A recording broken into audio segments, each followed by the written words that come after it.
الفاتحة بنية قراءة مولد سنة الدولار والبردة الحبيب محمد علي بن محمد بن حسين الحبشي والشيخ محمد البشيري وأصولهما وفروعهما وجميع مشايخهما بأن الله يغفر لهم ويرحمهم ويتغشاهم بالرحمة والمغفرة والجنة وأن الله تعالى يعين علينا وعلى من يتسللون من بركاتهم وأسرارهم وأنوارهم وعلومهم ونفحاتهم وكراماتهم وإمدادهم وولايتهم في الدين والدنيا والآخرة، وأن الله تعالى بجاههم يفتح علينا فتوح العارفين وفهم النبيين حفظ المرسلين إلهام الملائكة المقربين، وأن الله تعالى يجعل نياتنا في نياتهم أعمالنا في أعمالهم مقاصدنا في مقاصدهم مجالسنا في مجالسهم ومطالبنا في مطالبهم على هذه النية ولكل نية صالحة وإلى حضرة النبي بسره. فاتحة. بسم الله الرحمن الرحيم.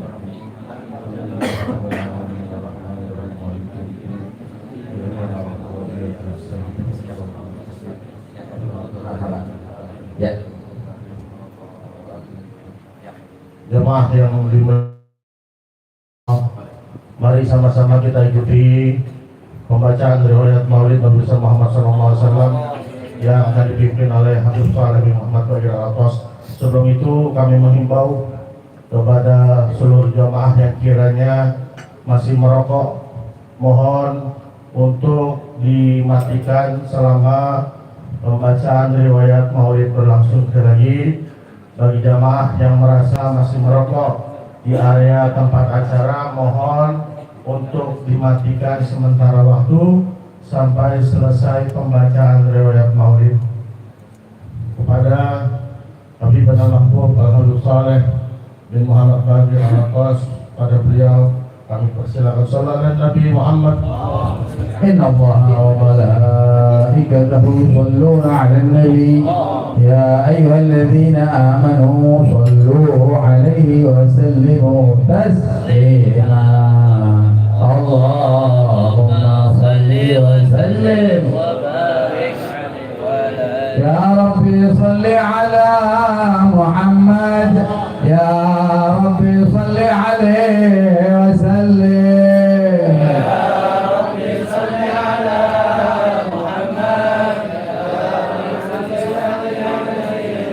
يا رب صل على محمد أشرف بدر بالكون أشرف.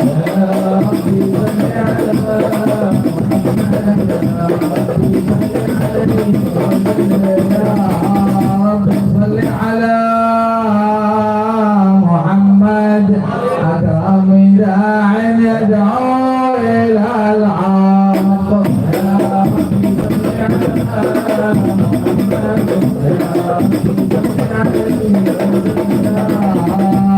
صل على محمد المصطفى الصادق المصدق.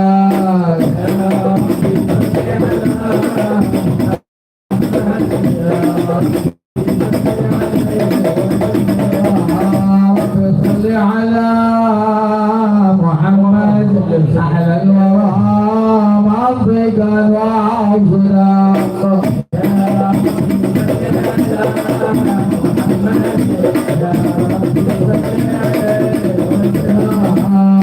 صل على محمد أفضل من بالتقى تحقق.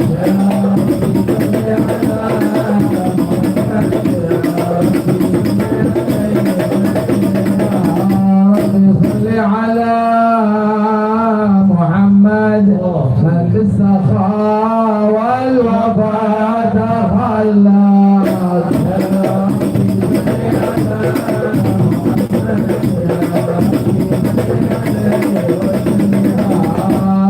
صل على محمد واجمع من الشر ما تفرق.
فتحا مبينا ليغفر لك الله ما تقدم من ذنبك وما تأخر ويتم نعمته عليك ويهديك صراطا مستقيما وينصرك الله نصرا عزيزا.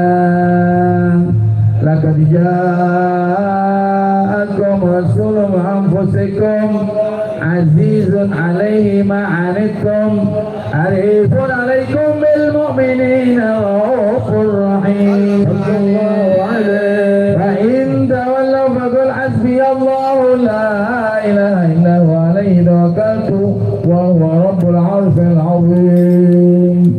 إن الله وملائكته يصلون على النبي يا أيها الذين آمنوا صلوا عليه وسلموا تسليما.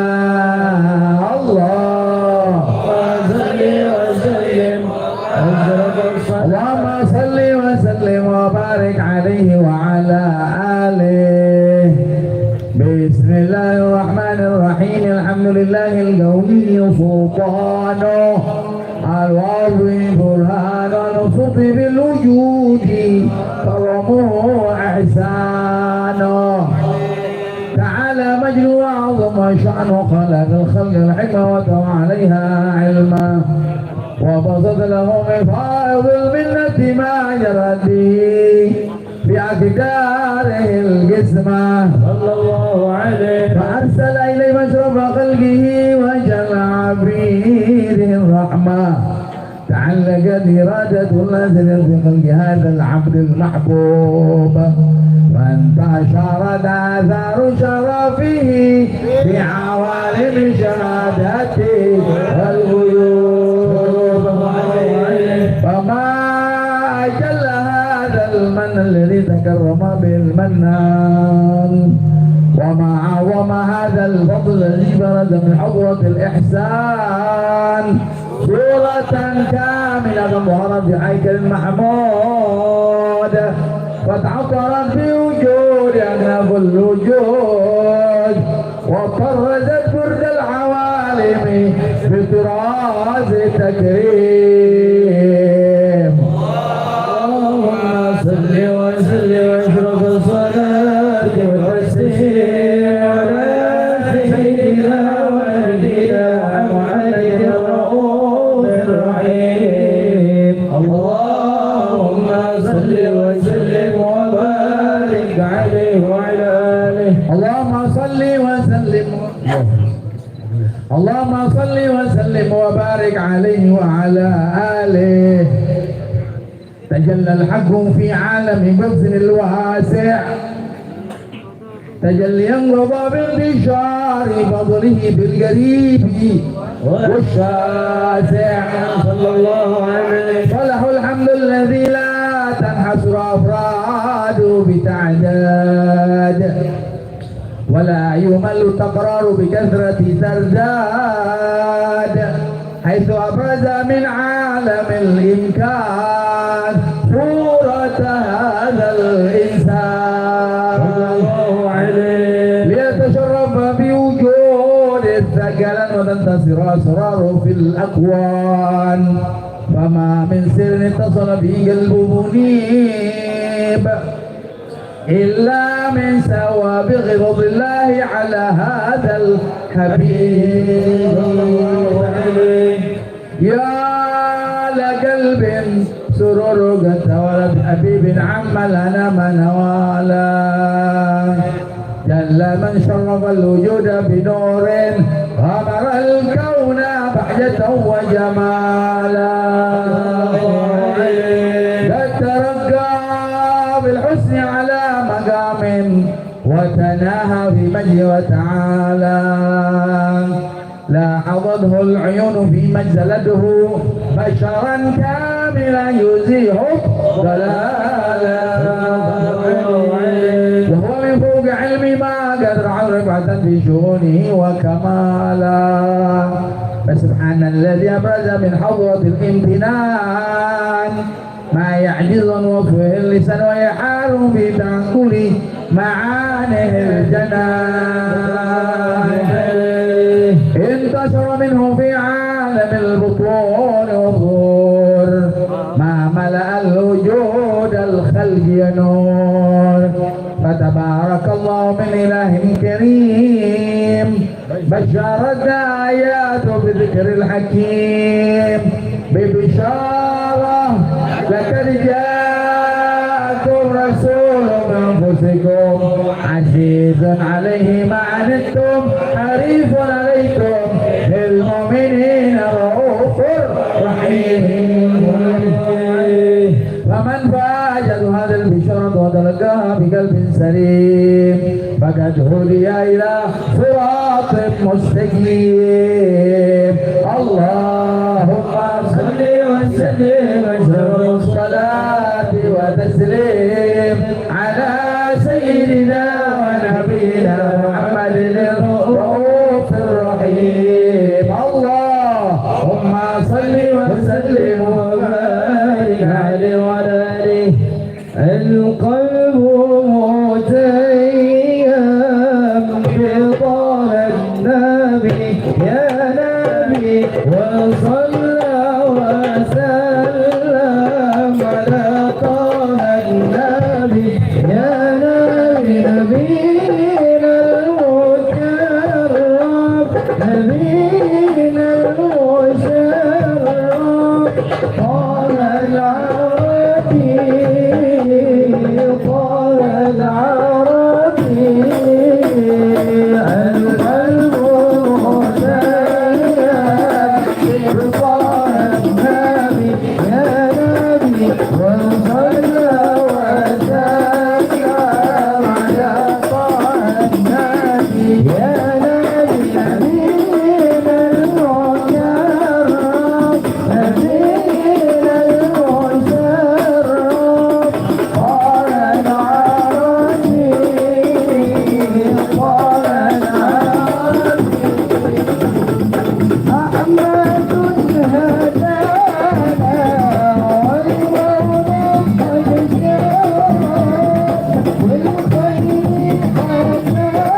تعرب بها اللسان عما تضمنه الجنان من التصديق بها والإذعان تثبت بها بالصدور من الإيمان قواعده وتالف اليد من سر ذلك الإذعان وتصديق شواهده وأشهد أن سيدنا محمدا العبد الصادق في قوله وفعله والمبلغ عن الله ما أمره بتبليغ خير فضله ونبله عبد أرسله الله للعالمين بشيرا ونذيرا فبلغ الرسالة وأدى الأمانة وهدى الله به من الأمة بشرا كثيرا فكان في ظلمة الجهل للمستبصرين سراجا وقمرا منيرا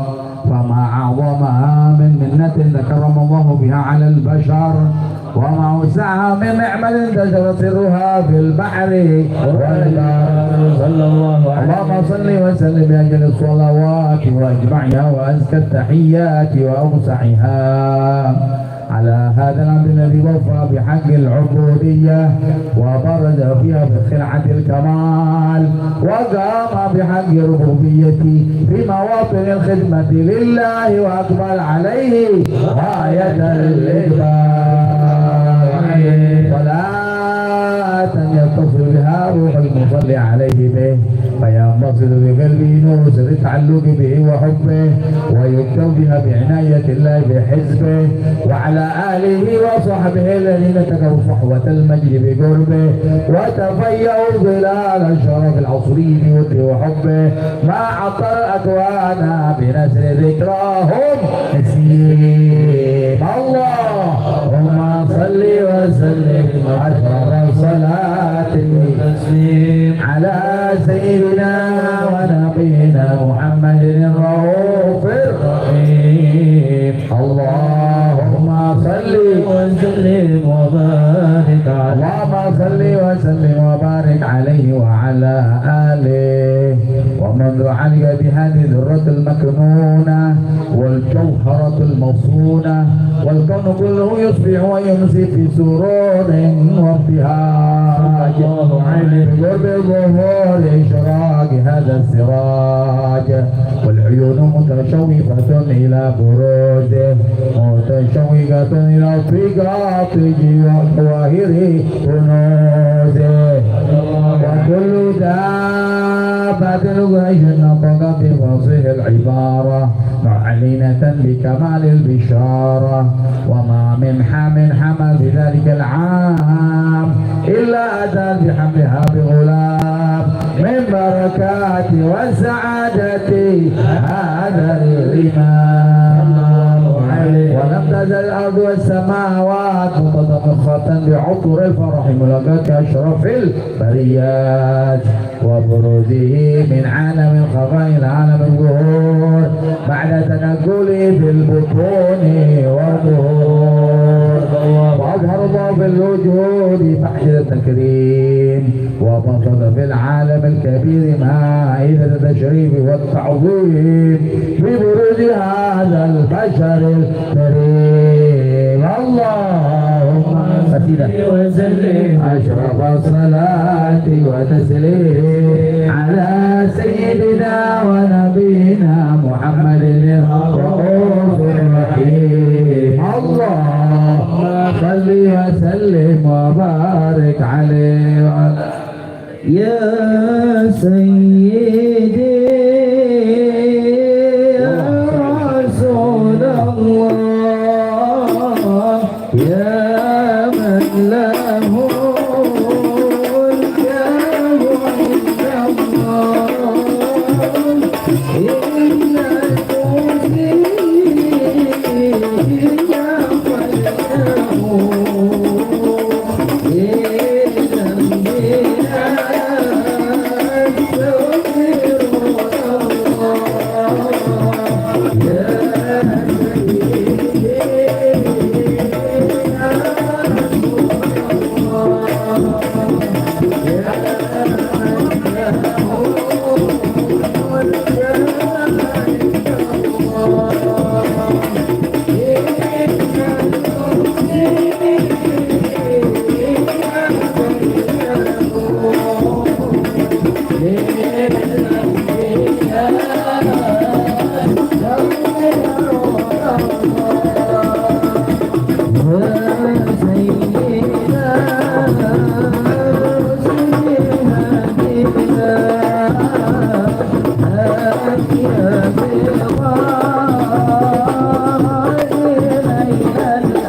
وسلم وبارك عليه وعلى آله فحين دربا ونهب هذا الحبيب أعلنت السماوات والأرض ومن فيهن بالترحيب وأمطار الجود الإلهي على أهل الوجود الترفيق وألسنة الملائكة بتبشير العالمين سبحان الله الحمد لله ولا إله إلا الله الله أكبر سبحان الله الحمد لله ولا إله إلا الله والله أكبر سبحان الله الحمد لله ولا إله إلا الله والله أكبر والقدرة كشفت قناع هذا المستور ليبرز نوره كاملا في عالم الظهور نورا فاض كل النور وعدد الحق وحكم على من أتم الله عليه النعمة من خواص الأمة أن يحضر عنه الأمة تأنيسا لجناب المسعود ومشاركة لها بهذا الصماط الممدود حضر بتوفيق سيدة مريم وسيدة آسيا ومعهما من الحور العين وقسم الله له من الشرف القسمة الوافية فات الوقت الذي اتقى الله وله نور وجود هذا المولود وانفرد صبح الكمال من النور عن عمود وبرد الحامد المحمد إلى لله بالتعظيم والسجود صلى الله على محمد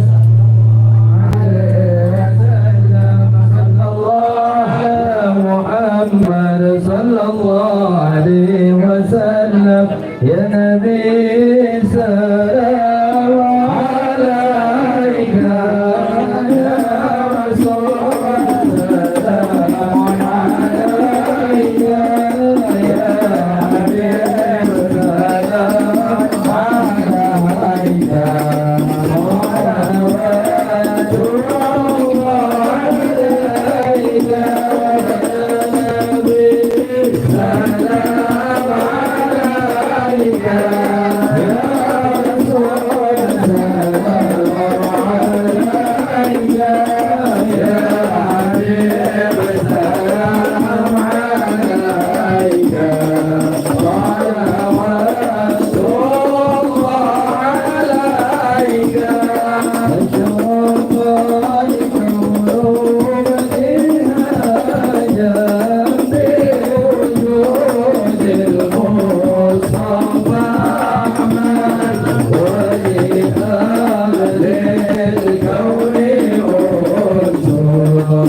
عليك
اللهم صل وسلم وبارك عليه وعلى آله.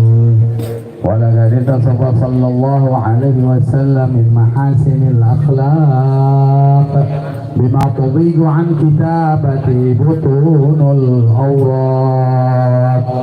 كان صلى الله عليه وسلم أحسن الناس خلقا وخلقا وأولهم إلى مكارم الأخلاق سبقا وأوسعهم بالمؤمنين حلما ورفقا. ما ظنه فلا يقول ولا يفعل إلا معروفا. له الخلق السهل واللفظ المحتوي على المعنى الجزل إذا دعاه المسكين وجابه إجابة معجلة. وهو الأب الشفيق الرحيم باليتيم والأرملة. وله مع سهولة أخلاق الهيبة القوية التي ترتعد منها فرائص الأقوياء من البرية. ومن نشر طيبه تعطرت الطرق والمنازل وبعرض ذكره تطيبت المجالس والمحافل. وهو صلى الله عليه وسلم جامع الصفات الكمالية والمنفرد في خلقه وخلقه بأشرف خصوصية. وما من خلق بالرزية محمود إلا وهو متلقى عن سيد الوجود. أجملت في وصف الحبيب وشانه وله العلا بمجده ومكانه. أوصاف عز تعالى مجدها أخذت على ندمسها بعنانه. وقد انبسط القلم في تدوين ما أفاده العلم من واقع مولد النبي الكريم وحكاية ما أكرم الله به هذا العبد المبارك من التكريم والتعظيم والخلق العظيم.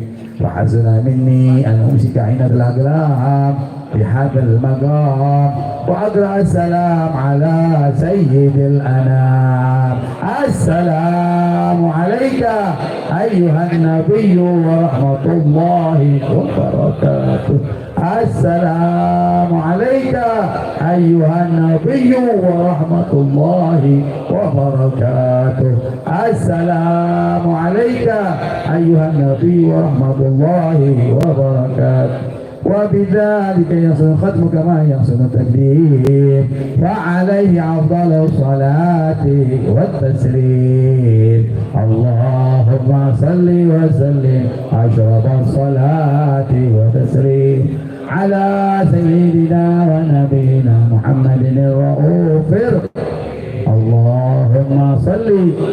بسم الله الرحمن الرحيم. الحمد لله رب العالمين. اللهم صل وسلم على سيدنا محمد وعلى آل سيدنا محمد.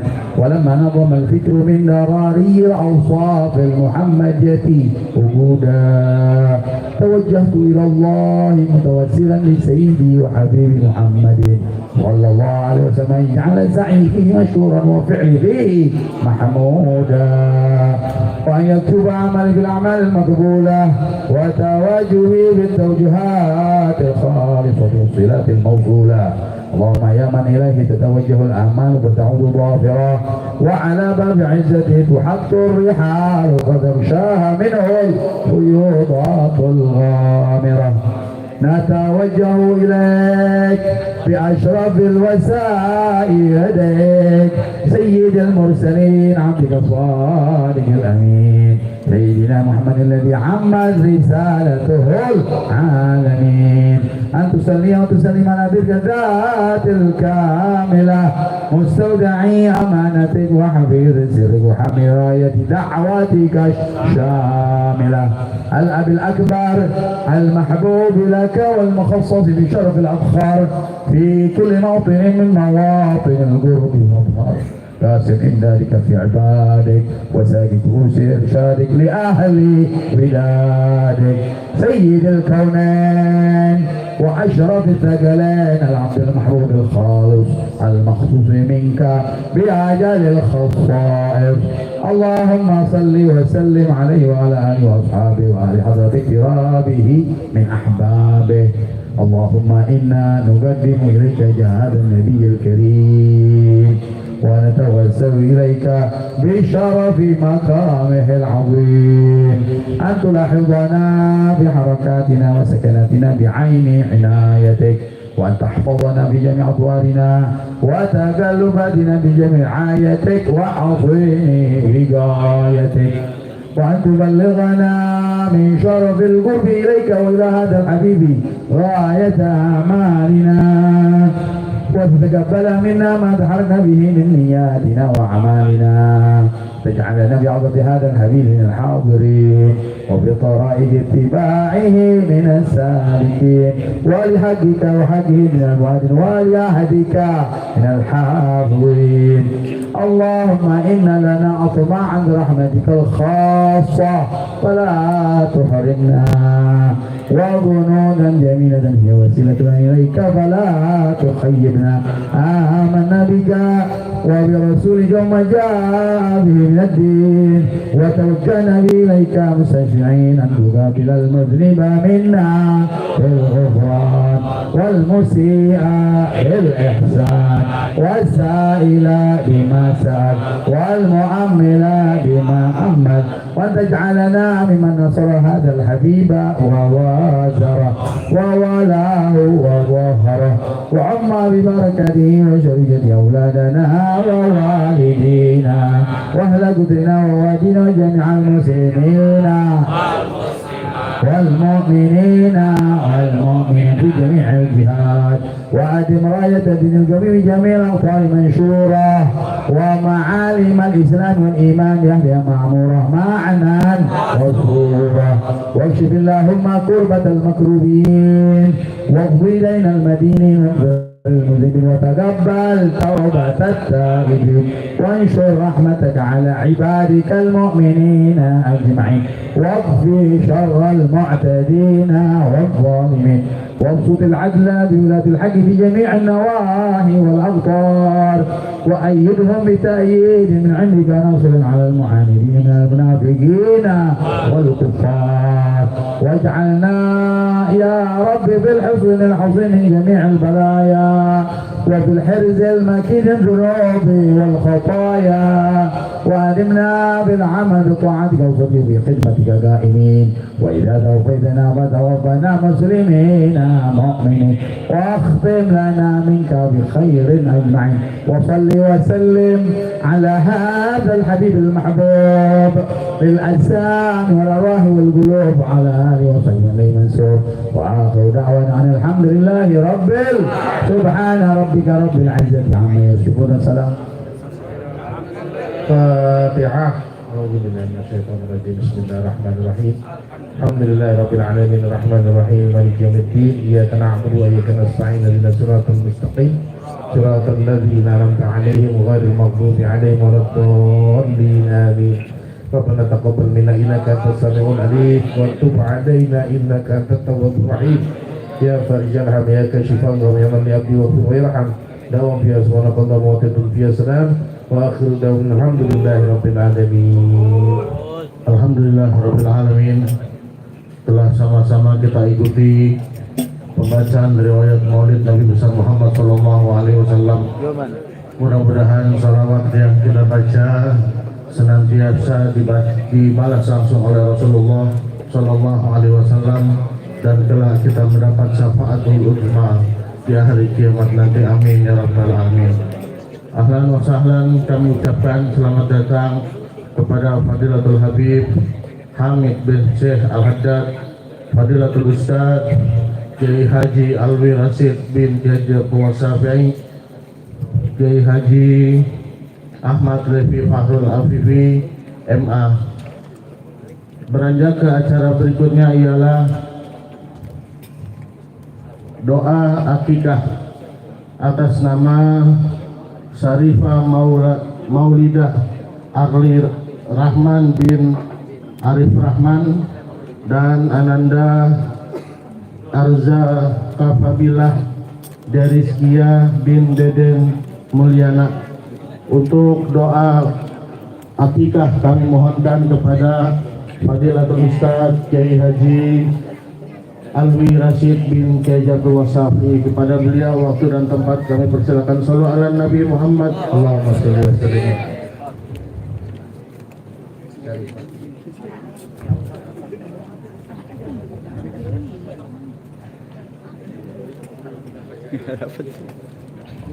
Bismillahirrahmanirrahim. Alhamdulillahirabbil alamin. Hamdan yuwafi ni'amahu wa yukafi mazidah. Ya Rabbana lakal hamdu wa lakal syukru kama yanbaghi li jalali azimi sultanik. Allahumma salli wa sallim ala sayyidina Muhammad wa ala ali sayyidina Muhammad. Allahumma inna hadhihi akikah wa Syarifah Maulidah Arli Rahman binti Arif Rahman wa Erza Kafabillah dari Rizkia bin Deden Mulyana.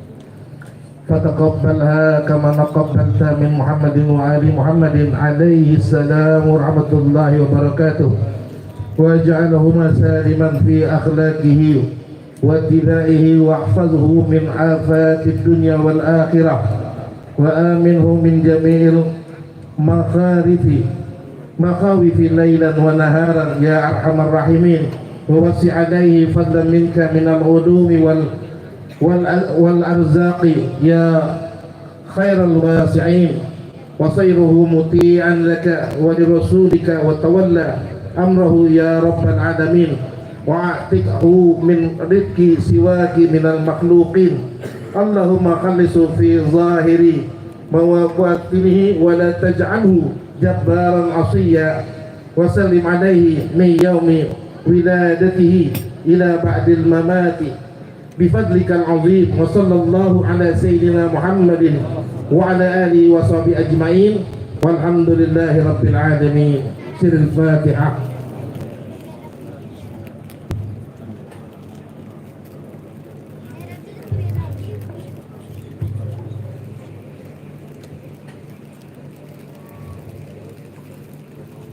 Jamaah yang berbahagia, mari sama-sama kita ikuti pembacaan qasidah burdah yang akan dipimpin langsung oleh guru kita Fadilatul Habib Hamid bin Syekh Al-Haddad. Kepada beliau waktu dan tempat kami persilakan. Sallu ala Nabi Muhammad. Allahumma shalli wa sallim alaihi.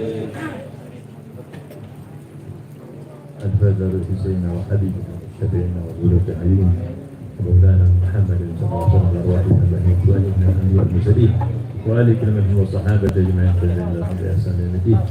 ما ينال صلاتنا وعليكم ورحمة الله وبركاته. Sini,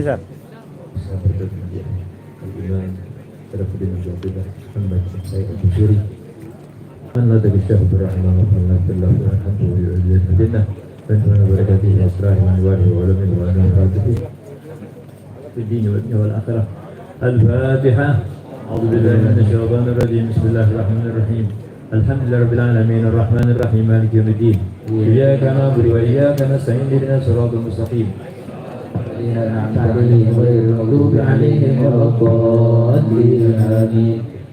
مولاي صل وسلم دائما أبدا على حبيبك خير الخلق كلهم.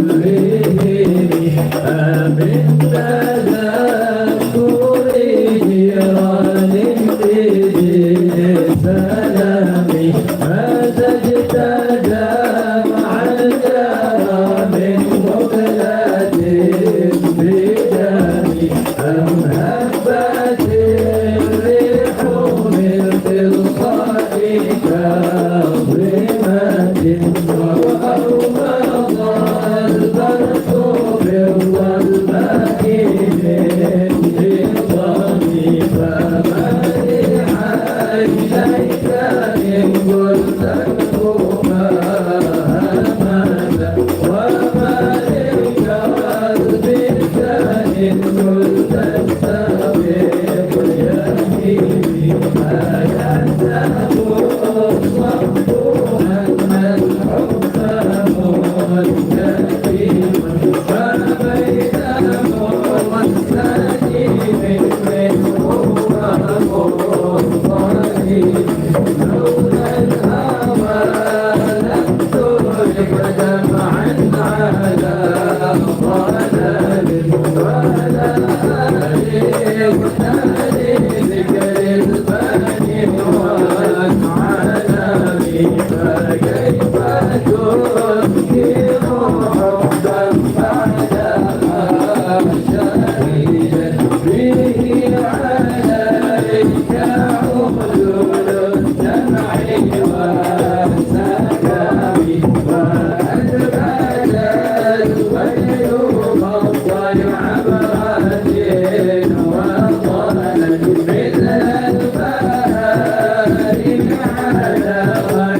عزيزي محمدي نصحتك لست أسمعه إن المحب عن العزلة في صنمي إني سهمت نصيح الشيخ في عزل والشيخ أبعد بنصح عن التهم مولاي صل وسلم دائما أبدا على حبيبك خير الخلق كلهم وسلم وبارك عليه مولاي صل وسلم دائما أبدا على حبيبك خير الخلق كلهم صلى الله عليه إن أمارتي بالسوء ما اتعظت من جهلها بنذير الشيب والهرم صلى الله عليه ولا عدت من الفعل الجميل كراه والفتأة لما براسي غير محتشم لو كنت أعلم أني ما أوفره كتمت سرا بدا لي منه بالكتم صلى الله عليه من لي برد جماح من غواياتها كما يرد جماح الخير باللجوم صلى الله عليه فلا ترم بالمعاصي كسر شهوتها إن الطعام يقوي شهوة النهيم صلى الله عليه والنفس كالطفل إن تهمله شب على حب الرضاع وإن تفطنه ينفطم صلى الله عليه واصرف هواها وحاذر أن توليه إن الهوى ما تولى يسمي أو يصمي صلى الله عليه وراعها وهي في الأعمال سائمة وإن هي استحلت المرعى فلا تسمي صلى الله عليه كم حسنت لذة للمرء قاتلة من حيث لم يدري أن السم في الدسم صلى الله عليه واخشى الدسائس من جوع ومن شبع فرب مخمصة شر من التخم صلى الله عليه واستفرغ الدمع من عين قد امتلأت من المحارم والزم حمية الندم صلى الله عليه وخالف النفس والشيطان واعصهما وإنهما محضاك النصح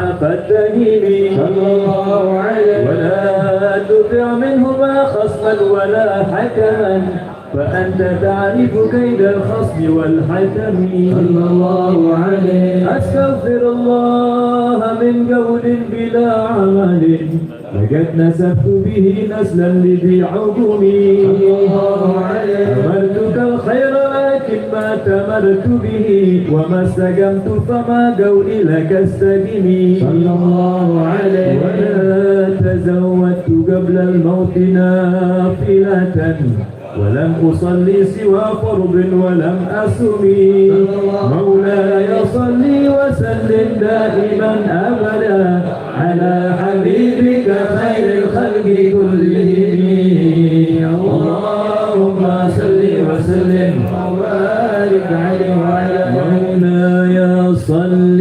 وسلم دائما أبدا على حبيبك خير الخلق كلهم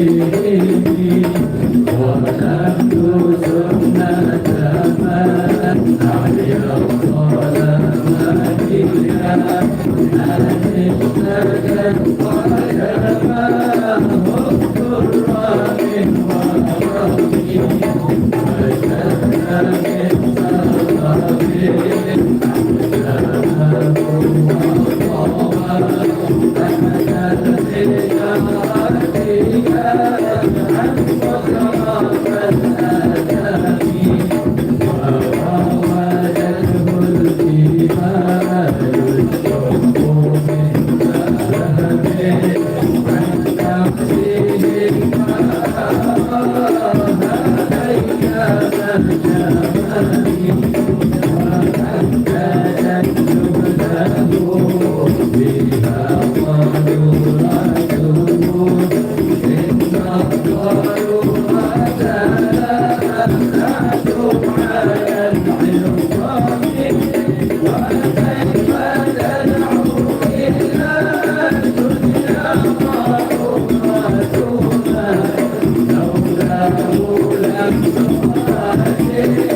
مولاي صل وسلم دائما أبدا على حبيبك خير الخلق كلهم. أبان مولده عن طيب عنصره يا طيب مبتدأ منه ومختتم. يا من تفرس فيه الفرس أنهم قد أنذروا بحلول البؤس والنقم. وبات إيمان كسرى وهو منصدع كشمل أصحاب كسرى غير ملتئم. والنار خامدة الأنفاس من أسف عليه والنهر ساهي العين من سدم. وساء ساوة أن غاضت بحيرتها ورد والدها بالغيظ حين ضمي. كأن بالنار ما بالماء من بلل فزنا وبالماء ما بالنار من ضرم. والجن تهتف والأنوار ساطعة والحق يظهر من معنى ومن كلم. عموا وصموا فإعلان البشائر لم تسمع وبارقة الإنذار لم تشمي. من بعد ما أخبر الأقوام كاهنهم بأن دينهم المعوج لم يقم. وبعدما عاينوا في الأفق من شهب منقضة وفق ما في الأرض من صنم. حتى غدا عن طريق الوحي منهزم من الشياطين يكفو إثر منهزم. كأنهم هربا أبطال أبرهة أو عسكر بالحصى من راحتيه رمي.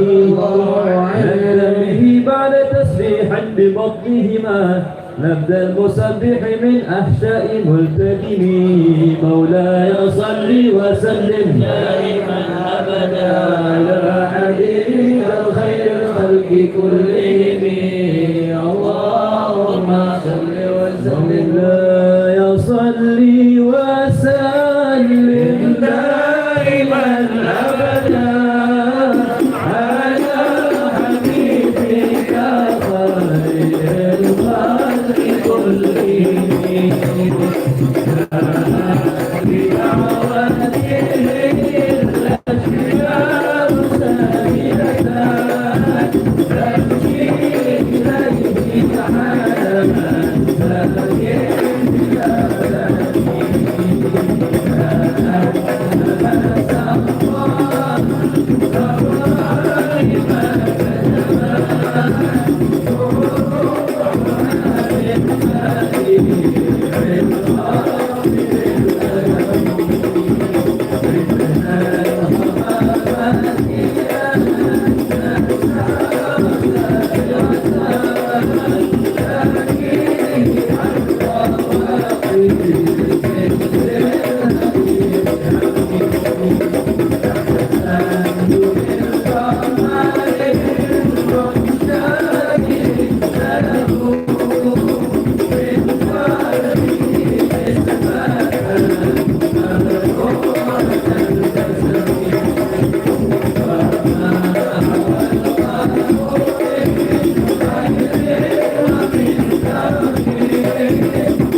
مولاي صل وسلم دائما أبدا على حبيبك خير الخلق كلهم صلى الله عليه. دعني ووصفي آيات له ظهرت ظهور نار الجرى ليلا على علمي بدر يزداد حسنا وهو منتظم وليس ينقص قدرا غير منتظم فما تطاول آمال المديح إلى ما فيه من كرم الأخلاق والشيم صلى الله عليه. آيات حق من الرحمن محدثة كلمة صفة الموصوف بالقدم صلى الله عليه. لم تقترن بزمان وهي تخبرنا عن المعاد وعن عاد وعن إرم صلى الله عليه. دامت لدينا ففاقت كل معجزة من النبيين إذ جاءت ولم تدم صلى الله عليه. محكمات فما تبقين من شبه لذي شقاق وما تبغين من حكم صلى الله عليه. ما حوربت قط إلا عاد من حرب عاد العالي إليها ملقي السلام صلى الله عليه. ردت بلاغتها دعوى معارضها رد الغيور يد الجارية من حرم لها معان كموج البحر في مدد وفوق جوهره في الحسن والقيام صلى الله عليه. فما تعد ولا تحصى عجائبها ولا تسام على الإكثار بالسأم صلى الله عليه. جرت بها عين باريها فقلت له لقد ظفرت بحبل الله فاعتصمي صلى الله عليه. امتدها خيفة من حر نار لظى أضفت حر لظى من وردها الشبيب صلى الله عليه. كأنها الحوض تبيض الوجوه به من العصاة وقد جاءوه كالحمم صلى الله عليه. وكالصراط وكالميزان معدلة في القسط من غيرها في الناس لم يقم صلى الله عليه. لا تعجبا لحسود راح ينكرها تجاهلا وهو عين الحاذق الفاهم قد تنكر العين ضوء الشمس من رمد وينكر الفم طعم الماء من سقم. مولاي صل وسلم دائما أبدا على حبيبك خير الخلق كلهم. اللهم صل وسلم وبارك عليه وعلى مولاي صل وسلم دائما أبدا على حبيبك خير الخلق كلهم.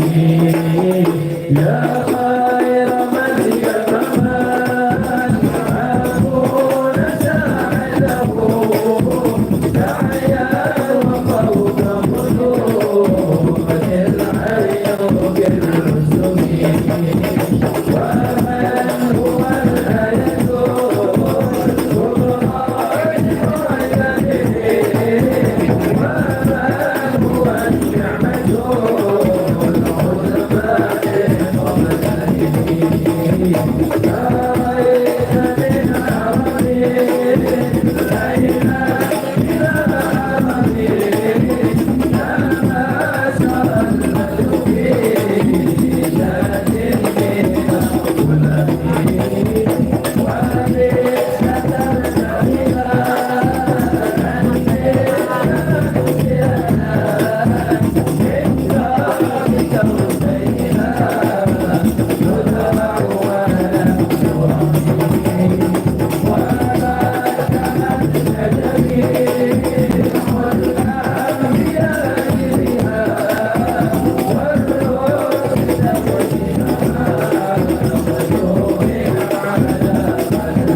صل وسلم وبارك عليه وعلى آله رأت قلوب الإله أنباء بعثته كنبات أجملت غفلا من الغنم ما زال يلقهم بكل معترك حتى هكه بالقناة من على وطني صلى الله عليه وإذ الفرار فكانوا يغبطنا به أشلاء شالت وعليك باني والرقم صلى الله في عليه ليالي ولا يدرون عدتها ما لم تكن من ليالي الأشهر الحرم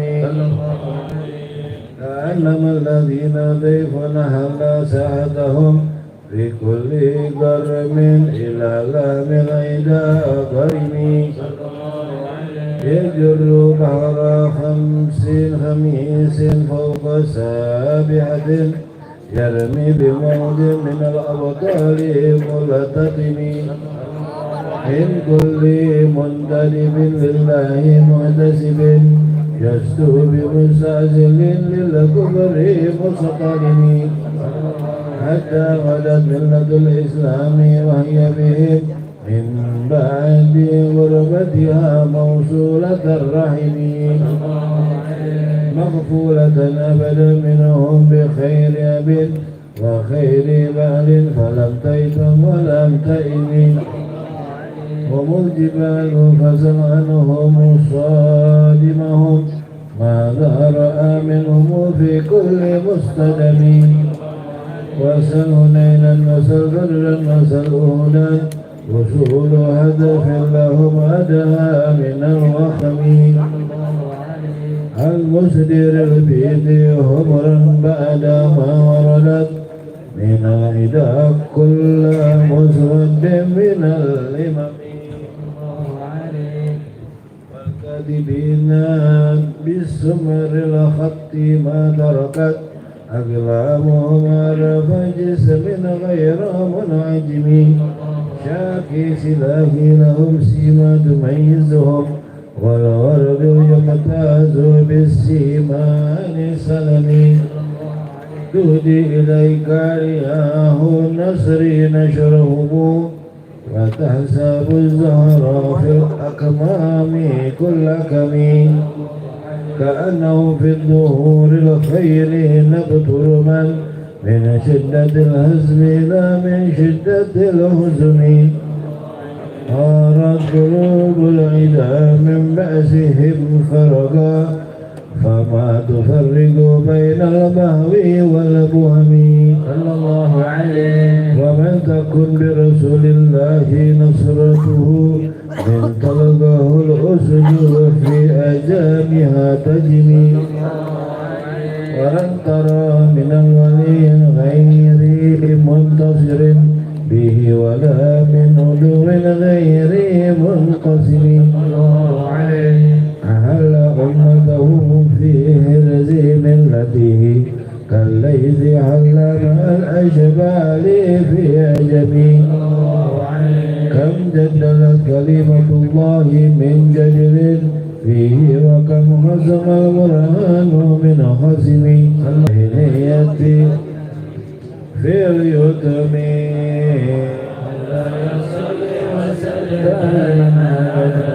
على حبيبك خير الخلق كلهم اللهم صل وسلم وبارك عليه وعلى آله مولاي صل وسلم دائما أبدا على حبيبك خير الخلق كلهم قدمت وبمديح أستغيث به ذنوب عمر مضى في الشعر والخدم تلك الأدمي ما تخشى عواقبه كأنني فيها هدي من النعم أقعد بين الصبا في الحالتين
وسلم وبارك عليه وعلى آله مولاي صل وسلم دائما أبدا على حبيبك خير الخلق كلهم يا أكرم الخلق حبيبا ألوذ به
Sholat doa boleh.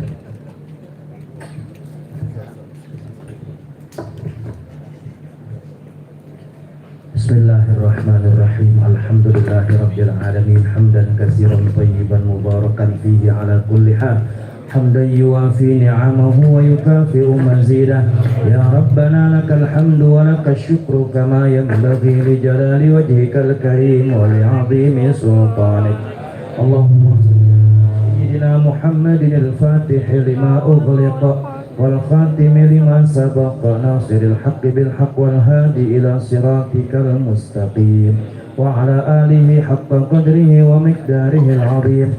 Bismillahirrahmanirrahim. Allahumma salli ala man minhu inshaqqatil asrar wa anfalaqatil anwar wa fihi irtaqatil haqa'iq wa tanazzalat ulumu adama fa'jazal khalaiq wa lahu tada'alatil fuhum falam yudriku minna sabiqun wala lahiq. Faryadul malakuti bizahri jamalihi muniqah wa hiyadul jabaruti bifaydi anwarihi mutadaffiqah wa la syai'a illa wa huwa bihi manuq. إذ لولا الواسطة لذهب كما كيل الموصول صلاة تليق بك منك إليه كما هو أهله. اللهم إنه سرك الجامع الدال عليك وحجابك الأعظم القائم لك بين يديك. اللهم ألحقنا بنسبه وحققنا بحسبه وعرفنا إياه معرفة نسلم بها من موارد الجهل ونقرأ بها من موارد الفضل واحملنا على سبيله إلى حضرتك حملا محفوفا بنصرتك واقذف بنا على الباطل فندمغه وزج بنا في بحار الأحدية وانشرنا من أوحال التوحيد وأغرقنا في عين بحر الوحدة حتى لا نرى ولا نسمع ولا نجد ولا نحس إلا بها. واجعل اللهم الحجاب الأعظم حياة أرواحنا وروحه سر حقيقتنا وحقيقته جامع عوالمنا بتحقيق الحق الأول يا أول يا آخر يا ظاهر يا باطن اسمع نداءنا بما سمعت به نداء عبدك زكريا عليه السلام وانصرنا بك لك وأيدنا بك لك واجمع بيننا وبينك وحل بيننا وبين غيرك الله الله الله إن الذي فرض عليك القرآن لرادك إلى معاد ربنا آتنا في الدنيا حسنة وفي الآخرة حسنة وقنا عذاب النار ربنا آتنا من لدنك رحمة وهيئ لنا من أمرنا رشدا اجعل لنا من أمرنا فرجا ومخرجا اجعل لنا من أمرنا فرجا ومخرجا اجعل لنا من أمرنا فرجا ومخرجا إن الله وملائكته يصلون على النبي يا أيها الذين آمنوا صلوا عليه وسلموا تسليما اللهم صل عليه وسلم صلوات الله وسلامه وتحياته ورحمته وبركاته على سيدنا محمد عبدك ونبيك ورسولك النبي الأمي وعلى آله وصحبه وسلم عدد الشفع والوتر وعدد كلمات الله التامة المباركات سبحان ربك رب العزة عما يصفون وسلام على المرسلين والحمد لله رب العالمين بسر الفاتحة.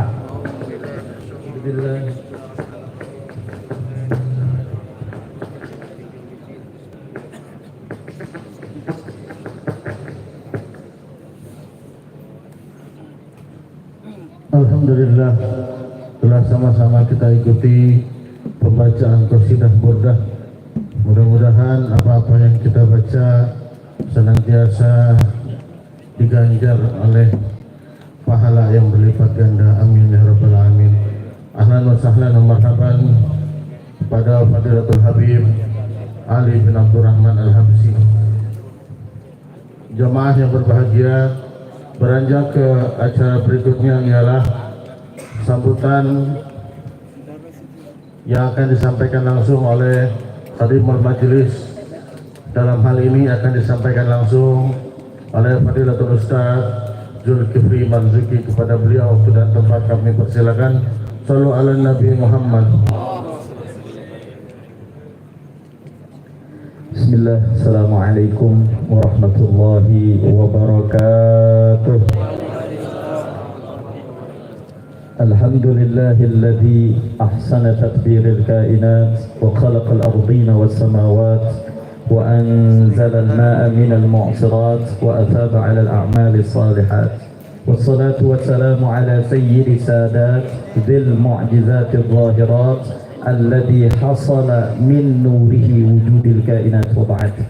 Rabbi shrah li sadri wa yassir li amri wa hlul 'uqdatam min lisani yafqahu qawli. حضرات العلماء الأفاضل والأجلاء أخصكم بالذكر وفي مقدمتهم فضيلة الحبيب علي بن عبد الرحمن بن محمد بن علي بن عبد الرحمن الحبشي متعنا الله بطول حياته ونفعنا بعلومه في الدارين آمين. والسادة الأستاذ كي علي بن كي عبد الرشيد بن كي عبد الله الشافعي متعنا الله بطول حياته ونفعنا بعلومه. Sama-sama kita hormati guru kita, munsyid kita, Al-Habib Syekh Al-Habib Hamid bin Syekh Al-Haddad mata'anallahu bituli hayatih wa nafa'ina bi'ulumih. Kita doakan beliau sehat afiat panjang umur dalam taat ibadah kepada Allah Subhanahu wa taala. Yang sama-sama kita hormati juga guru kita, saudara saya Mimisanan Kiai Haji Abdul Bari MA. Kita doakan beliau sehat afiat panjang umur dalam taat ibadah kepada Allah Subhanahu wa taala. Fadilatul Ustaz Kiai Al-Had Ad-Doktor Levi Fakhrul Afifi, kita doakan beliau sehat afiat panjang umur dalam taat ibadah kepada Allah Subhanahu wa taala, dan mudah-mudahan kita doakan juga diizini nama bininya. Amin. Punya anak lagi, punya anak dokter. Kasih golok lagi tuh. Yang sama-sama kita hormati dan kita muliakan penceramah kita, ini kakak kelas saya, ini senior saya, Kiai Haji Jam'an Halawani. Tapi sekarang beliau udah sering tampil di Damai Indonesiaku nih di TV One. Alhamdulillah bisa kita undang kemari dan alhamdulillah mau hadir. Katanya kalau buat anak katanya gak usah pikirin amplop, gak usah besok, gak usah aneh mau datang. Masya Allah, alhamdulillah anak pegang itu omongan insya Allah. Yang sama-sama kita hormati Ketua MUI Kecamatan Setiabudi, guru kita Al-Mukarram Ustaz Kiai Haji Abdul Somad Nasih, kita doakan beliau sehat afiat panjang umur. Sama-sama kita hormati Ketua NU Tanfiziyah Setiabudi Al-Ustaz Kiai Haji Thahir Hakam, kita doakan beliau sehat afiat panjang umur. Kiai Haji Khalid Khair, guru saya, senior saya di Pondok Pesantren Dar El Kolam, dan asatidzah lainnya ya Allah yang mohon maaf saya nggak sebutin satu persatu, namun tidak mengurangi rasa hormat dan takzim saya kepada beliau-beliau. Alhamdulillah, puji syukur saya panjatkan kehadirat Allah Subhanahu wa taala yang telah memberikan nikmat iman, Islam dan ihsan sehingga kita dapat berkumpul di kediaman kami ini yang mohon maaf tempatnya sempit. Mudah-mudahan langkah kita menjadi diampuni dosa-dosa kita oleh Allah Subhanahu wa taala, dan mudah-mudahan keluarga kita yang ditinggalkan dijaga oleh Allah Subhanahu wa taala, dan kita di sini insyaallah nanti mendapatkan syafaat dari baginda besar kita baginda Muhammad sallallahu alaihi wasallam. Amin ya rabbal alamin. Salawat dan salam semoga selalu tercurah pada baginda besar kita baginda Muhammad sallallahu alaihi wasallam. Mudah-mudahan kita semua semakin cinta amin nabi, dan insyaallah nanti kita bersama baginda Muhammad sallallahu alaihi wasallam. Amin ya rabbal alamin. Enggak panjang kalam, yang pertama saya aturkan ribuan terima kasih kepada para tamu undangan yang alhamdulillah cukup banyak yang hadir. Ini tadi ada panitia kurang lebih ada 300-an orang katanya, masya Allah. Alhamdulillah, terima kasih, jazakumullah ahsanal jaza saya ucapkan. Dan yang kedua, saya mohon dibukakan pintu maaf yang seluas-luasnya apabila yang pertama tempatnya kurang mendukung atau jamuannya ada yang nggak kebagian snacknya, mohon dibukakan pintu maaf yang seluas-luasnya. Ini di luar dari ekspektasi saya. Ya insya Allah nanti kehadiran kita di sini semuanya dibalas dicatat oleh Allah Subhanahu wa taala, dan saya doakan mudah-mudahan yang hadir di tempat ini semuanya mudah-mudahan bisa ziarah ke makam Rasulullah sallallahu alaihi wasallam. Amin ya rabbal alamin. Yang ketiga, saya mau ngajak bagi teman-teman yang kepengen ikut Ataman Burdah langsung di depan makom Al-Imam Bushiri di Mesir. Yang mau ikut boleh ya, yang mau ikut boleh. Insya Allah bulan Januari bulan Januari di Kairo, tapi bawa duit jangan dapat.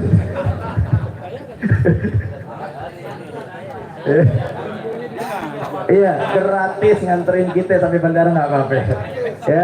Yang kepengen ada 40 orang, alhamdulillah udah 30 orang, jadi tinggal 10 orang lagi. Insya Allah bulan Januari kita berangkat ke Mesir. Kita saking pengennya Mesir pakai shit bukan pakai shot ke Mesir ya. Insya Allah di bulan Januari yang kepengen silakan. Habis dari ziarah Imam Bushiri kita ziarah ke ke Imam Syafi'i, terus ke makam Imam Ibnu Athaillah As-Sakandari. Habis itu langsung kita ziarah ke makam Rasulullah SAW dan ditutup dengan kita umroh di di Makkahul Mukarramah. Cukup sekian, mudah-mudahan kehadiran kita semua di sini membawa keberkahan dari Allah Subhanahu wa taala. Amin ya rabbal alamin. Marilah kita dengarkan nanti penceramah kita Pak Kiai, kalau bisa pokoknya jam ini dah ya, pokoknya ya gitu dah ya. Ya cukup sekian. Wassalamualaikum warahmatullahi wabarakatuh. Jemaah yang berbahagia, mari sama-sama kita dengarkan Mau'izatul Hasanah yang akan disampaikan langsung oleh Fadilatul Ustaz Kiai Haji Jam'an Halawani SPDI. Kepada beliau waktu dan tempat kami persilakan. Sallu ala Nabi Muhammad. وسلم عليه وعلى آله.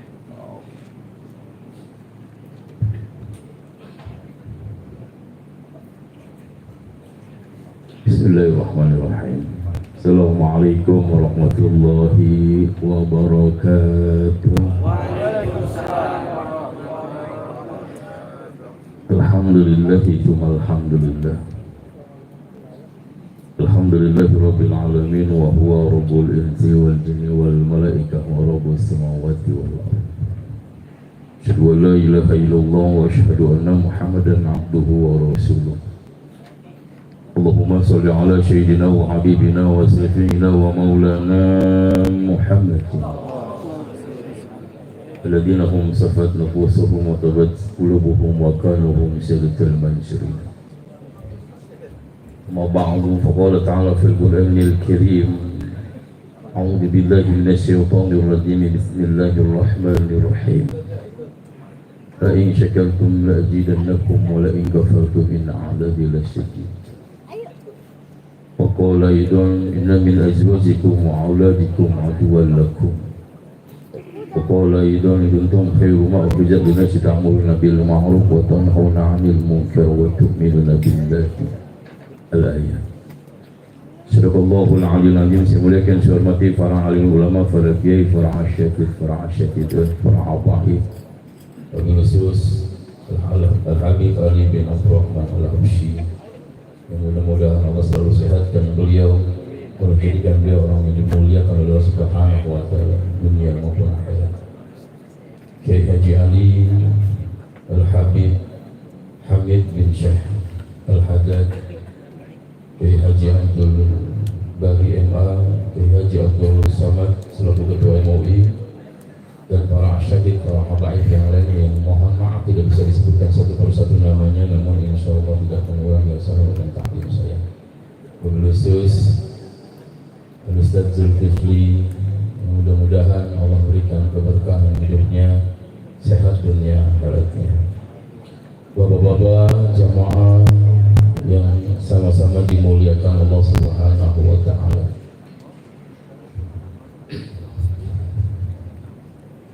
Kenapa kota Madinah sampai Rasul kasih gelar Madinatul Munawwarah, kota yang bercahaya? Apa mungkin karena Rasulullah Shallallahu Alaihi Wasallam kalaupun dilahirkan di Mekah tapi dimakamkan di Madinah? Mungkin itu salah satunya. Atau karena Abu Bakar dan Umar radhiyallahu anhu mengiringi Rasulullah Shallallahu Alaihi Wasallam, mungkin itu pun salah satunya. Atau mungkin banyak para sahabat-sahabat Rasulullah yang militan pun gugur di sana, bisa jadi itu pun salah satunya. Tapi Madinatul Munawwarah, kota yang bercahaya, mungkin di saat di kota Mekah Rasulullah diintimidasi, dikejar, ingin dibunuh dan diusir, Rasulullah berhijrah ke Madinah. Dan seluruh warga kota Madinah mendengar Rasulullah Shallallahu Alaihi Wasallam sudah hijrah ke kotanya.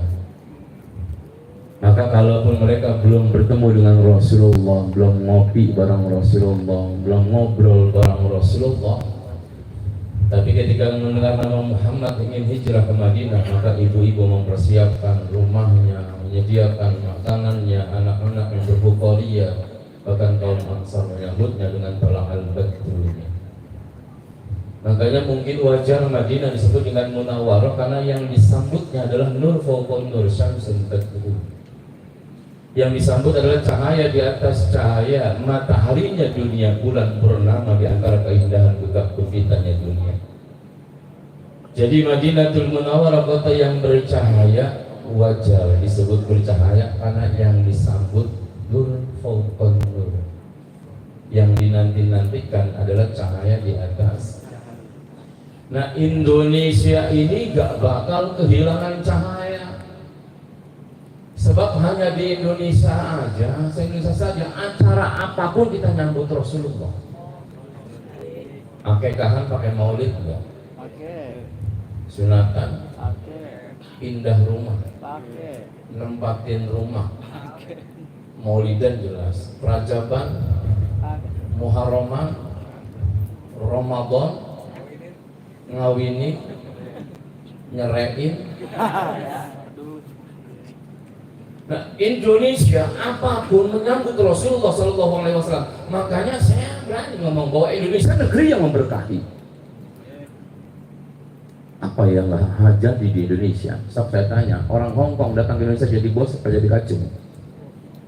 Jadi bos. Orang Amerika datang ke Indonesia jadi, Australia datang ke Indonesia jadi, bahkan tetangga sebelah kita Malaysia datang ke Indonesia jadi, India negara miskin datang ke Indonesia jadi bos. Sekarang kita balik, Indonesia datang ke Hong Kong jadi TKW. Indonesia datang ke Amerika jadi, Indonesia datang ke tetangga sebelah Malaysia jadi jangan pernah tinggalkan Indonesia, negerinya para ulama, negerinya para habaib. Insya Allah Indonesia memiliki cahaya yang terindah, sebab di Indonesia inilah sering menyambut Rasulullah SAW. Mudah-mudahan semuanya bercahaya. Makanya bisa dibedain mana yang senang selawatan, mana yang senang maulid, mana yang nggak senang maulid. Yang senang selawat dan maulid wajahnya tanpa make up bercahaya, tapi orang yang benci dengan maulid, kalaupun salatnya sampai kayak salin pompai, tetap wajahnya tidak bercahaya. Dulu iblis pernah datang ke Rasulullah, disuruh Allah ngaku apa ketakutannya pada seluruh manusia. Nabi Muhammad nanya ke iblis, ya iblis laknatullah, man huwa aduka, siapa musuhmu? Iblis bergetar dan menjawab, anta ya Muhammad, kau adalah musuh pertamaku, musuh bebuyutanku. Makanya iblis itu kalau mendengar nama Rasulullah goncang, seperti kebakar, enggak betah duduk lama. Makanya kalau ada orang lagi baca maulid, baca manaqib, ada orangnya enggak betah protes, berarti lagi kesurupan. Lagi kesurupan iblis. Apalagi kalau acara belum kelar dia pulang duluan, berarti diajak pulang sama Pak, woi. Juga kalau ceramah depan bapak-bapak ini tampangnya serius mulu. Pak, woi, kenal iblis. Kenal di mana lu songong amat. Iblis itu dendamnya sama Bani Adam kusumat. Nah, gara-gara Nabiullah Adam lah iblis turun dan siap masuk neraka bersama seluruh keturunannya. Iblis itu dilaknat oleh Allah bukan karena iblis nggak ibadah, iblis taat, bukan karena iblis nggak bisa baca Quran. Iblis bisa jadi hafal Al-Quran, makanya ada orang kesurupan baca Al-Quran. Bukan berarti iblis nggak kenal Allah, iblis taat sama Allah. Tapi iblis masuk neraka bersama seluruh keturunannya cuman satu perkaranya, ketika Adam diciptakan dalam bentuk khalifah yang mulia, iblis dan seluruh pasukannya dan seluruh makhluk Allah agar tunduk kepada Adam. Ila iblis, kecuali iblis. Apa kata iblis? Ana khairu minhu, saya lebih baik daripada Adam. Sombong itulah yang menyebabkan iblis masuk neraka bersama seluruh keturunannya. Cuman ngomong ana khairu minhu, Pak. Jadi kalau ada PRT merasa lebih baik daripada PRW, berarti RT itu lebih kesurupan iblis. Ada RT di sini ada. Santai teh, enjoy aja teh. Jangan lantas ngumpetin sendal gua teh. Kalau istri bapak merasa lebih baik daripada istri-istri yang lain, berarti selama ini bapak lagi nindihin iblis. Nah, iblis dendam sama Bani Adam. Tapi Pak, iblis itu nggak nongkrong di tempat kejahatan, capek-capekin kata iblis. Iblis nggak nongkrong di diskotik, Pak, sebab satpamnya, yang punyanya, yang datangnya iblis semua. Betul. Iblis nggak nongkrong di hotel, sebab yang masarinya mungkin iblis. Iblis nggak nongkrong di tempat orang judi, orang zina, orang mabuk, nggak nongkrong, Pak, capek-capekin. Lawang dia sebagian daripada golongannya. Nggak bahaya iblis nongkrong di tempat kejahatan, karena memang itu tempatnya. Tapi yang paling bahaya manakala iblis nongkrong ngopi di antara kebaikan. Jangan dikira iblis kagak nurunin setan. Di sini Pak tantaranya Pak diturunin, sebab iblis paling kagak demen kalau ada orang berbuat baik. Turun tuh, kata iblis, no, ada pengajian. di tempat Ustaz Julfil, lu turun, lu goda atu-atu. Makanya digoda, bentuknya lembut godaannya. Yang duduknya senderan ditiupin iblis. Tapi kalau yang duduknya senderan matanya ngantuk ditiupin. Yang selonjoran berarti lagi dipijitin. Yang acara makan doang berarti memang lagi kelaparan. Iblis yang paling bahaya manakala nongkrong di antara kebaikan. Bagaimana caranya kebaikan yang kita lakukan? Ada ria, ingin dipuji oleh manusia. Banyak, Pak. Jadi jangan percaya dengan ibadah Bapak, bahkan menyampaikan diri Bapak ke surga. Yang paling bagus tuh orang yang merasa bodoh karena dia berusaha untuk menjadi orang pintar. Tapi kalau orang sudah merasa pintar, itu yang paling bodoh. Yang paling cakep itu orang yang merasa dirinya salah, bukan yang merasa dirinya benar. Sebab orang yang merasa dirinya benar itu yang paling salah. Hidup tuh enjoy, Pak. Dunia ini sifatnya sementara. Yang muda bakal tua, tua manula kagak ada. Betul nggak? Dulu bapak-bapak sini kampanye luar biasa. Sekarang masa udah mulai enak melihatnya. Proses, Pak. Siapa bilang iblis kagak nongkrong di salat kita? Makanya orang alim, satu orang alim lebih baik daripada 1000 orang yang ibadah. Sebab satu orang yang alim ini tidurnya nyebut Allah, tapi 1000 orang yang ibadah belum tentu Allah ada. Yuk Bapak lagi sholat nih, setan cakep, Pak. Allahu Akbar. Kata setan, kunci lu di WC, buyar gak sholat kebar? Ini kan demi kerjaannya, Pak. Bapak punya gaji 5 juta, kalau masuk kantong bini bisa keluar lagi nggak? Jujur, Pak, bisa keluar lagi nggak? Enggak. Sama, nggak orang biasa, nggak Ustaz, teraniaya kalau bini misalnya. Gue juga kalau belum selama amplop masuk kantong bini semua selesai urusannya. Bisa gue ngomong bini gua, Mang, ini gaji gua kok lama biar gua ganteng selamanya. Apa kata bini gua? Lu jangan neko-neko ya, yang lama aja belum luntur kancingnya, soal kancing atau kiamat kagak luntur. Bapak punya gaji 5 juta, masuk kantong bini udah susah keluar. Yang kedua, Pak, kita laki-laki ini, ada ibu-ibunya, jadi enak kita ngomongin ya, Pak. Oh, ada dalam ya? Bapak mah biar sadar sekalian. Pak, kita nyimpan duit di mana aja ketahuan nggak, Pak? Jangan-jangan perempuan lahir bebarengan tuyul lagi. Saya pulang sama pernah naruh duit di pelek motor, Pak, di pelek motor saya bungkus sama staples. Masih ini kan dus, kalah ya, kita punya gaji 5 juta, masuk kantong bini susah keluar. Kita pengen beli jam tangan, Pak, harganya 1 juta, Pak. Dari bujangan, ngidam keburu kawin, bubar sekalian, lepas rupiah. Tapi bulan depan, Pak, kita dapat gaji 5 juta, dikasih bonus 1 juta sama bos. Kan kita ngomong, yes, emang anak soleh rezekinya, kok beli juga jam tangan idaman. Pulang kita, Pak. Cuman yang penting jangan sampai ketahuan nih bonus 1 juta nih, kelar mau bini nih. Pulang kita panggil, Mam, ini 5 juta, buat dulu. Kata bininya, abang kagak minta, agak gua pengen jadi laki-laki yang sabar. Omongan sabda tuh. Karena kita udah punya 1 juta aman di kantong nih. Ya kan? Cuma kita deg-degan, buat taruh mana duitnya? Bini jangan kata di motor ya kan, di kitab aja di apa? Akhirnya bini ngomong, romanya kantong depan tebal-tebal apaan bang? La ilaha illallah, pisu udah takut amat. Gue bilang, pada berarti gue bohong sama lu. Ini masuk ke kamar nih, masuk kamar ke dapur, kita empetin nih duit. Nah kita punya inisiatif, kita taruh di kamar duit, kita tindihin bantal tuh duit, taruh di bawah bantal, tindihin sejadah, tindihin kain, tindihin 2 bantal guling ke atas. Sampai di ujung bantal kita berdoa, Pak, ya Allah ya Rob, hindari uang saya dari tuyul di rumah. Amin ya Robbal alamin gitu. Salat kita, Pak, maghrib, Allahu Akbar. Tiba-tiba bini buka pintu kamar, hancur nggak sholat dia? Hancur ya. Berantakan enggak? Ini dalam hati kita ngomong, was. Tuyul lagi yang masuk. Susah banget pengen beli jam tangan.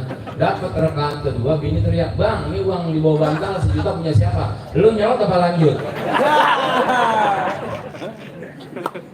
Kenapa ibadah kita gugur cuma gara-gara khawatir kondisi diambil orang, khawatir duit diambil bini? Kenapa? Karena jujur saja, ibadah kita kan sekedar menggugurkan kewajiban atau sekedar olahraga badan. Bapak hafal rakaat? Jangan-jangan orang sini nggak hafal rakaat. Doa berapa rakaat? Gak jawab kan? Tadi ngapal kan? Jawab berapa? 4. Serius? Ini udah mau ganti presiden loh, gak ada perubahan. Gua apanya lah. Amin.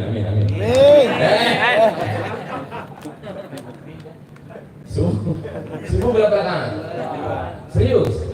Kagak ganti? Bapak hafal kan rakaat?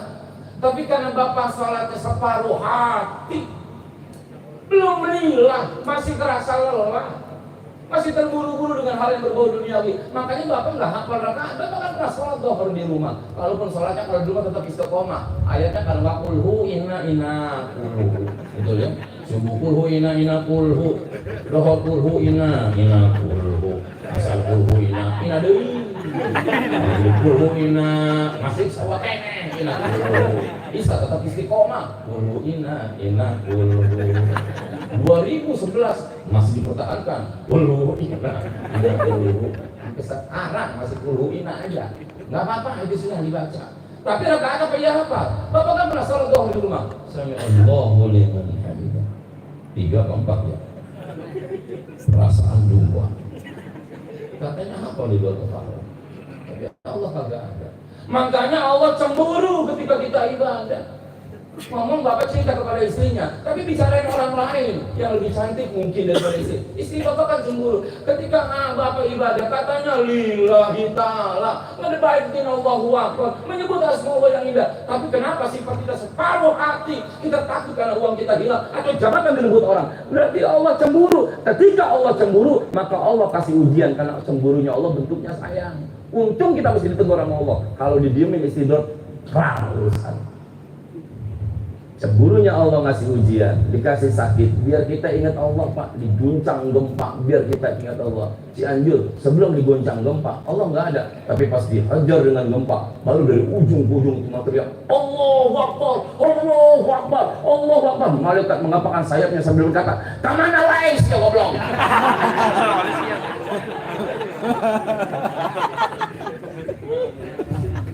Mana waktu musola masih cakep? Mana waktu para ulama masih pengen ngajak ngaji? Mana ketika Al-Quran masih rapi tertata dengan indah? Kemana aja?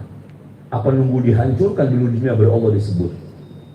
Makanya Allah uji kita Pak. Karena kenapa kita diuji sama Allah? Saking sayangnya Allah. Loh kenapa Allah sayang? Karena kita umat Nabi Allah Muhammad. Kalau Bapak jadi umat Nabi Lut alaihissalam yang dikasih perempuan pengennya laki, diguncang gempa, diremet habis, rata jadi tanah. Di sini sekarang pun umat Nabi Muhammad banyak yang tingkah lakunya seperti umat Nabi Lut. Bahkan di Amerika sekarang sudah sah di KUA-nya laki-laki kawin dengan laki-laki. Tapi kita nggak dianjurkan seperti umat Nabi Lut. Kenapa? Karena kita umat Nabi Muhammad Pak. Kalau laki-laki kawin dengan laki-laki, gua nggak sakit hati, cuman berisik. Dia malah mau ngadu pedang, bego. Kalau seandainya kita menjadi umat Nabi Nuh alaihissalam yang ingkar kepada nabinya, benci kepada Tuhannya, maka Nabi Nuh minta kepada Allah, hancurkan umatnya. Banjir bandang tak satu pun selamat kecuali dia patuh pada Nabi Nuh alaihissalam. Bahkan Kan'an, anaknya, istrinya pun lebur dalam kejahatan. Kalau seandainya saja kita menjadi kaum Sabat yang ketika cari makan hari Sabtu Allah dilarang rabas, maka dirubah menjadi seekor kera. Umat Nabi Muhammad pun banyak yang mencari rizki, berdiri, duduknya, makannya, Allah ditinggalkan. Tapi kita nggak dihancurkan karena kita umat Nabi Allah Muhammad. Kenapa hebatnya? Karena umat Nabi Allah Muhammad ini umat yang spesialis. Khairu ummah. Karena ketika Rasul pengen diambil saja ruhnya, Rasul berkata, "Ya Jibril, sakit benar sakaratul maut ini rasanya." Apa kata baginda Rasul? Kalau memang sakitnya sakaratul maut kayak begini rasanya, biar buat aku saja nabinya, umatku jangan pernah merasakan sakitnya sakaratul maut. Kalau Nabiullah Muhammad mau gantiin sakaratul maut kita, kalau Nabiullah Muhammad ketika dibangunkan yang disebut adalah umat-umatnya, bukan istrinya, bukan keluarganya. Kalau Nabiullah Muhammad menangis ketika mengingat umatnya, kalau ketika Nabi Muhammad dipanggil oleh Allah, diambil oleh Israel yang disebut umati. Kalau hebatnya Rasulullah mencintai kita, kenapa selawat dibilang bid'ah? Tolong siap. Pasti tahu yang begitu-gitu tuh, bebekin Pak. Bapak orang begitu jangan didebat Pak. Timpuk kayak zaman Nabi Ibrahim. Dia ada setan, setan di kamarnya nggak ada setan Pak. Ambil jumroh, hajar palanya selesai. Siap nggak begitu? Jangan gitu-gitu amat bos. Udah cukup ya Bang ya. Mudah-mudahan ada berkahnya. Selalu lain waktu kita ketemu lagi. Saya jujur, tadinya juga pengen minta bayaran, cuma golok di mana-mana. Urusannya kelar, gue pulang. Dapat duit nggak sengklei ya. Baru kali ini orang mah kalau ceramah pajangannya kembang, apa ini pajangannya golok. Zulkifli luar biasa. Mudah-mudahan makin tajam goloknya. Dan beliau adalah seorang ulama yang nurunin Nabi Daud. Sedikit Pak. Al-ulama warasatul anbiya. Al-ulama jama' min alim, warasat jama' min waris, anbiya jama' min nabi. Jadi ulama itu bukan cuma yang ngaji doang Pak. Ada seseorang yang ahli kesehatan, itu ulama, karena pewaris para nabi-nabi. Anbiya jama' nabi-nabi yang punya kesehatan berarti pewaris Nabi Isa. Sebab Nabi Isa jago kesehatan. Yang bisa arsitektur itu pewaris para nabi. Ulama juga kalau dia alim, warisin Nabi Musa alaihissalam karena Nabi Musa ahli perumahan. Nabi Daud kayak B.J. Habibie disebut dengan ulama karena ahli besi, ahli teknologi. Dan yang enggak ada pewarisnya ahli bohong. Kalau pemimpin sudah jadi ahli bohong bukan pewaris Nabi, Indonesia selesai. Makanya 2024 mesti ada perubahan. Amin. Assalamualaikum warahmatullahi wabarakatuh.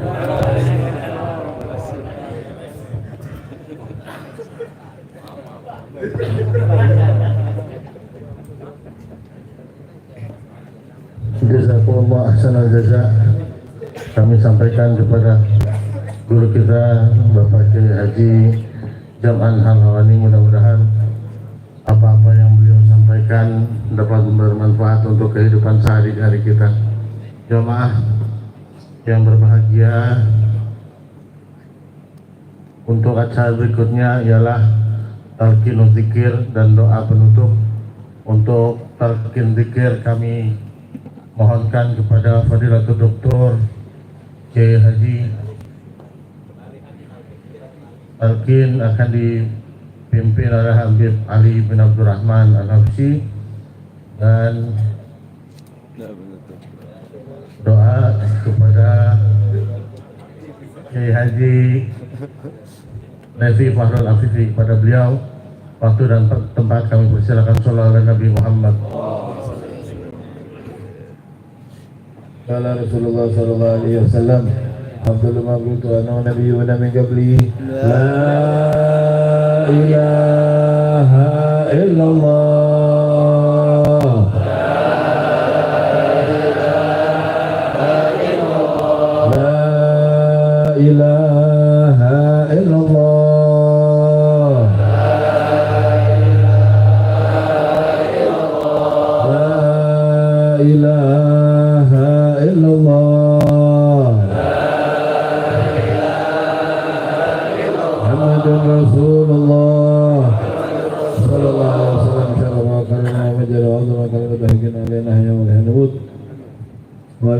Insyaallah taala.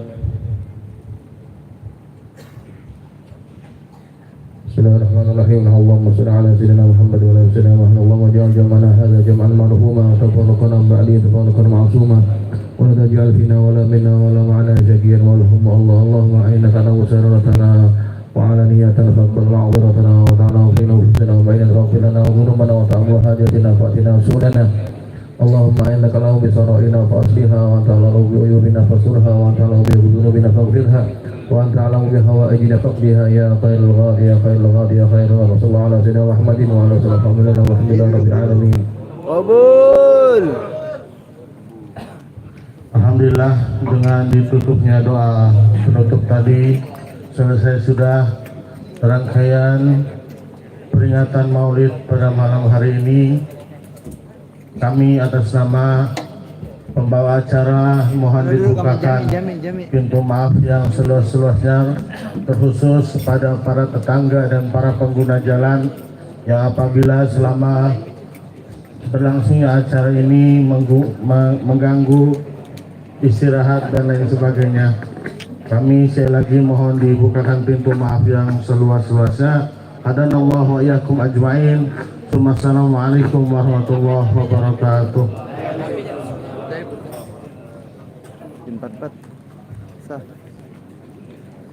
Bikin sop 4. Untuk jamaah kami mohonkan membuat saf 1 nampan 4 orang. Jadi buat jamaah kami mohonkan membuat saf 1 nampan 4 orang.